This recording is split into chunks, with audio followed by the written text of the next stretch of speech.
मैं तो मजाक कर रही थी। इयन ने अपनी आंखों से सब कुछ देखा। उसकी बेवी एक कार हादसे में मर गई थी, लेकिन जब वो अगले दिन जागा तो उसकी बेवी मौजिज़ाती तौर पर दोबारा जिंदा हो चुकी थी। इयन इतना खौफजदा हो गया कि पीछे हटता गया, यहाँ तक कि उसने दोबारा अपनी बेवी के जिस्म का दर्जा हरारत महसूस किया। इयन के बेचैन दिल को आखिरकार सुकून मिल गया। वक्त जैसे कल की तरफ वापस लौट आया हो। उसकी बेवी हमेशा की तरह नाश्ता बनाने चली गई। इयन को यकदम याद आया कि इस लम्हे उसकी बेवी कैतली से जल गई थी। वो फौरन उसे खबरदार करने के लिए भागा, लेकिन देखा कि उसकी बेवी ने तौलिया इस्तेमाल किया है। उसने लंबी सांस लेकर सुकून का सांस लिया, लेकिन कुछ ही देर बाद उसकी बीवी का हाथ फिर भी एक मुख्तलिफ तरीके से जल गया। ये देखकर इयन का दिल डूब गया। वाकई, चाहे इयन ने रास्ता बदलने पर जोर भी दिया, उसकी बीवी फिर भी एक राहगीर की कोल्ड ड्रिंक कोला से भेग गई, बिल्कुल कल की तरह। उसने बेबसी से अपनी बीवी को सब कुछ समझाने की कोशिश की, इस उम्मीद पर कि वो समझ जाएगी। ख्वाब में ऐसा क्या हुआ जिसने तुम्हें इतना डरा दिया? अपनी बीवी को फिक्रमंद होने से बचाने के लिए इयन ने बस इतना कहा कि ये कुछ बहुत बुरा था, और ये कि कंपनी जाते हुए उसकी घड़ी टूट जाएगी। उसकी तस्दीक करने के लिए उसकी बीवी ने उसके साथ जाने का फैसला किया। जल्द ही वो कंपनी के दरवाजे पर पहुंच गए और इयन ने घबराहट से अपनी घड़ी चेक की। घड़ी बिल्कुल ठीक थी। उसने लंबी सांस लेकर सुकून का सांस लिया। शायद वो वाकई ज्यादा सोच रहा था। काम के बाद उसने अपने दोस्त को ये अजीब ख्वाब सुनाया, मगर उसके दोस्त ने भी उसे महज इत्तेफाक समझा और कहा कि फिक्र मत करो। लेकिन जो कप कल टूटना था वो आज उसने पकड़ लिया। अपने हाथों में गेंद को देखते हुए उसे अचानक एहसास हुआ कि जब असल वाकयात की तरतीब बदल गई है तो क्या वो अपनी बीवी की मौत को भी रोक सकता है? ताहम जब उसने टैक्सी ली तो उसने दरियाफ्त किया कि ड्राइवर भी वही शख्स है जो कल था, और इयन को और भी यकीन हो गया कि कल जो कुछ हुआ था वो सब हकीकत थी। चुनांचे उसने ड्राइवर से पूछा कि क्या वो बात आज रात भी होगी। ड्राइवर ने बस इतना कहा, सिर्फ एक चीज, बस उससे मोहब्बत करना। ये जवाब सुनते ही इयन घबरा गया। वो बेताबी से अपनी बीवी की तरफ दौड़ पड़ा। अलमिये को होने से बचाने के लिए इयन ने फैसला किया कि वो अपनी बीवी को इस जगह से दूर ले जाए। जल्द ही वो एक पहाड़ी के करीब पहुंच गए। असल में उन्हें सिर्फ इस पहाड़ी सड़क को पार करना था ताकि इयन के आबाई गांव पहुंच सकें। लेकिन ऐन इसी लम्हे आसमान ने जोरदार बारिश बरसा दी।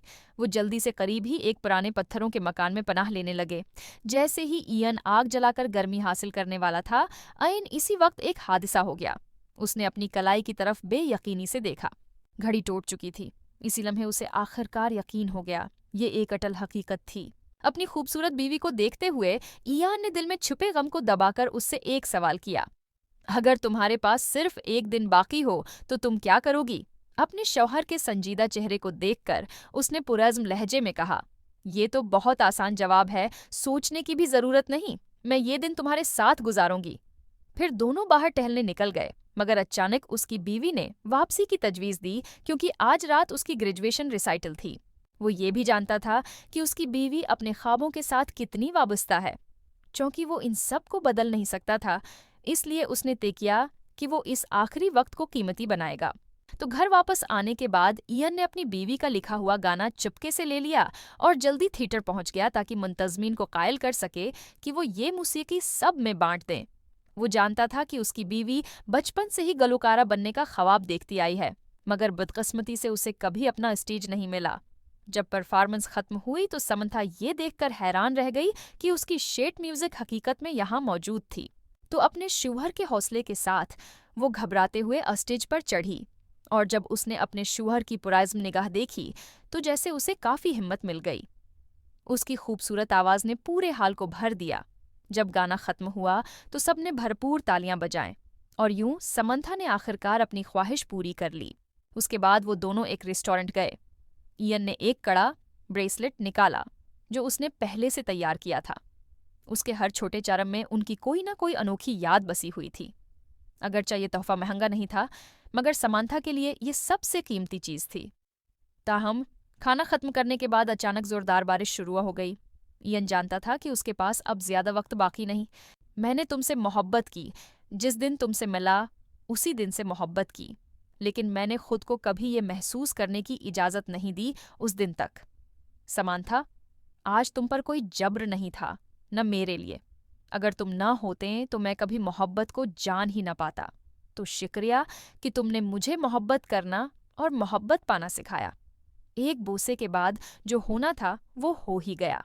लेकिन पिछली बार के ब्राकस, इस बार इयन ने अपनी बीवी को अकेला वापस जाने का इंतखाब नहीं किया, बल्कि वो खुद भी उसके साथ गाड़ी में बैठ गया। वही वक्त, वही जगह। इयन की सांसें तेज होने लगें। उसकी बीवी की यादें भी उसके जिहन में झलकने लगें। हादिसा हस्बी तवक्का आ ही गया, मगर इस बार उसने अपनी बीवी को मजबूती से बांहों में थामे रखा। समंथा जिंदा बच गई, लेकिन इयन हमेशा के लिए चला गया। तभी उसे समझ आया, उसके शौहर ने जो कुछ कहा था वो सब सच था, और वो बार बार मुझे बताने की कोशिश करता रहा। मैंने उस वक्त यकीन नहीं किया जब हम कैब में बैठने ही वाले थे। उसने मुझे बताया था कि किस तरह मैंने उसे मोहब्बत करना सिखाया।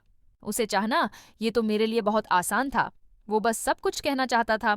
हर कहानी के पीछे आप जैसे सुनने वाले मौजूद हैं। सब्सक्राइब करें और आइए हर धड़कन को मानीखीज बनाएं। शुक्रिया वीडियो देखने का। Love you all.